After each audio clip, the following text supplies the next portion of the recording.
Welcome to the pension plan page. In this video, we'll walk through adding a defined benefit pension plan. Start by entering your estimated annual payment from your pension, or if you're already receiving it, input the annual payment. If you're still contributing, input the percentage of your employment income that you contribute towards your pension and the age you're going to start receiving your pension.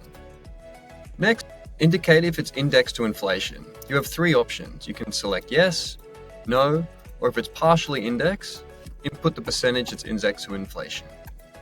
If your pension is eligible for pension splitting, simply select yes. If you have a bridge pension as part of your defined benefit plan, you can select yes, input how much you'll receive in the bridge pension, and when will it stop, either at the age of 65 or when you start taking CPP. Finally, if your pension has survivor benefits, you can indicate yes and input the percentage that they're eligible to receive. Once all required fields are added, select Add.